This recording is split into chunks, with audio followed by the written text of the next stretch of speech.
Synes det er ledig plass der.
Og så hadde jeg faktisk ikke mobiltelefon heller.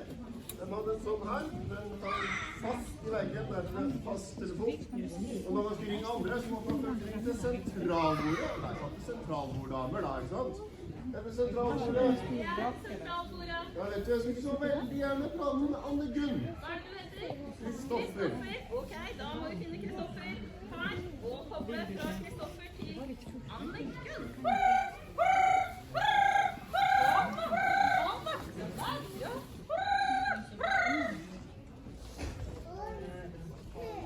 Ja, hei, det er Kristoffer som ringer. Så koselig da, Kristoffer, at du ringer oss her. Lurer du på hva det er jeg ønsker meg til jul? Ja, vet du, det er faktisk akkurat etter jeg ringer. Det nærmer seg jo veldig nå. Ja, det gjør det, vet du. Og jeg ønsker meg sokker til jul i år. Hallo, dere. Så mye greier med mobil, da, ikke sant? Men det er en ting til. For i riktig så gamle dager, så hadde de ikke innlagt vann i husene sine. Det vil si at de hadde ikke badekar. Og da bada de en gang i året. Og det var selvfølgelig til jul. Man måtte være ren og pen til julaften, ikke sant? Og da samlet alle menneskene i hele bygda, og så hadde de en svær balje som sto ute oppe på en av de største gårdene i bygda. Og så gikk de oppi der da, en etter en og vasket seg. I det samme vannet, liksom. Ja, skikkelig rent. Jeg tror det er helt sant. Vent, du bare finner på. Nei, det er helt sant. Det er tull. Dette er helt sant. Men ærlig talt, altså, kan vi snart begynne å fortelle om den verste bygda som glemmer hva jul nå? Jeg har litt lyst til det.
Jeg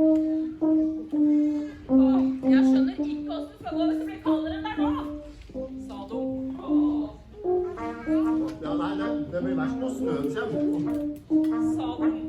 Og da snøen kom, så gikk de barbeint ut og sa. Men nå må det være mange kuldegrader. Å ja. Og slik gikk de og frøs.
dem, så hadde de glemt å ete. De gikk altså i flere dager uten mat. Og til slutt så ble de syke alle sammen og måtte gå og legge seg og ringe etter doktoren. Men doktoren hadde jo også glemt å ete, så han var like syk han som de andre, så han kunne ikke hjelpe dem.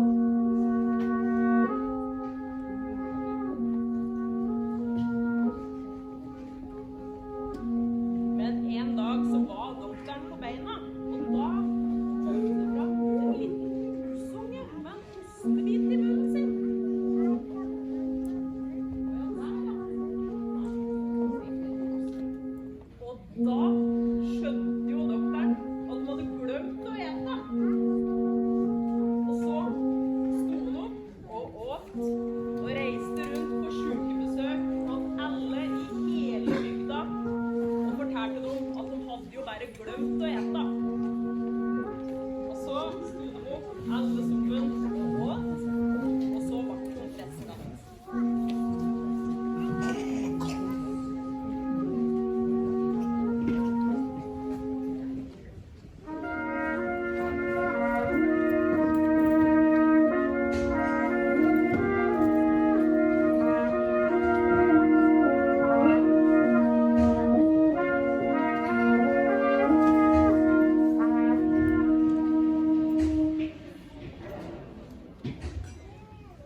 gangen de glemte at det var jul. Du fikk lov til å gå med. Du fikk å bli med.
Ja, verst var det den gangen de glemte at det var jul. Altså, åssen er det mulig, liksom? Nei, det var jo dekk vi som gjorde det.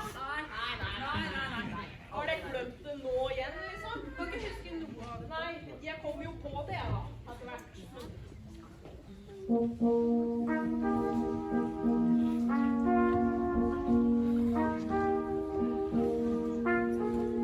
Da det ble lille julaften, så var det ingen som hadde gjort rent i husa sine og hengt opp rene gardiner. Ingen hadde funnet juletre, og i butikkvinduene, der var det ikke så mye som en julenissemaske. Unga, de sto på skolen og sang.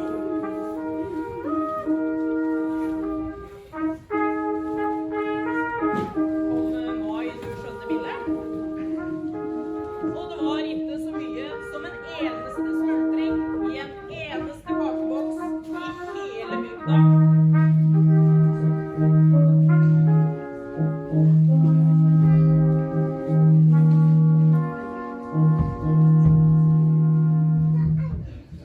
Så verst var det den gangen de glemte at det var jul.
I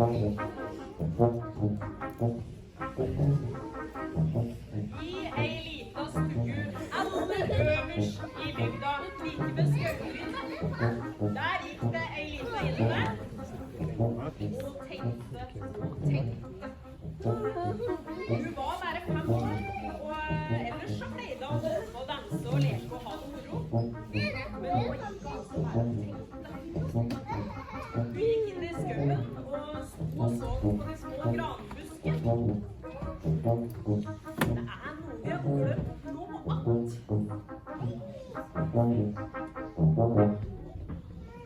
Sa verslinta om seg selv. Det er noe med en liten gran, men det er ikke hva det er for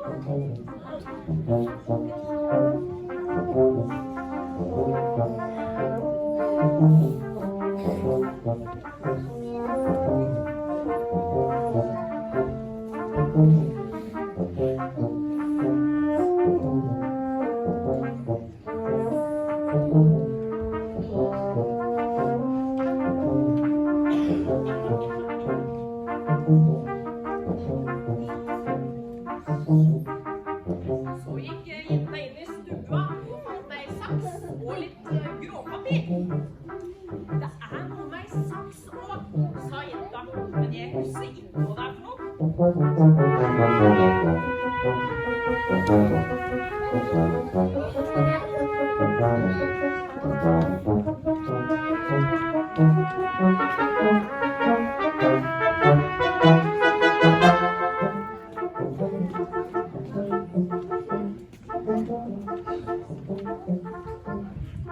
Så gikk jenta på låven, og der fikk hun se et kønnband som far hennes hadde festet høyt opp under takhjelpen, sånn at den der musa ikke skulle få tak i det.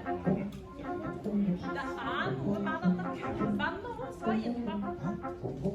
Så sto hun der og så seg omkring, og så fikk hun se den lange stanga som de pleide å feste juleneti på.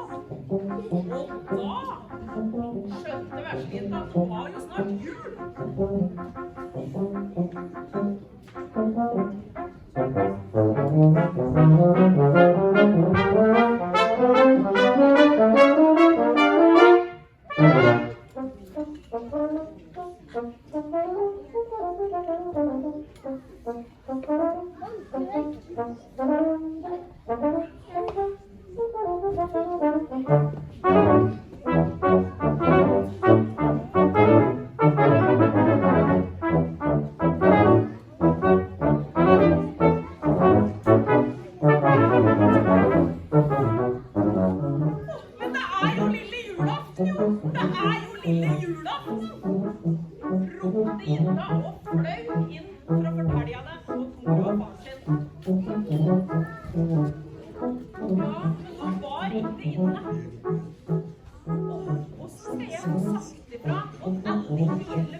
Akkurat da hun var ferdig i badet og hadde fått på seg rene klær, akkurat Persina i stua øverst i bygda og knytte ei rød skjøyte i håret hennes.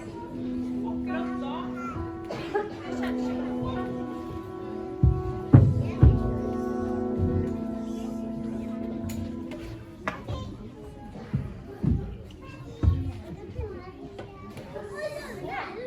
Var det jul?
Thank you.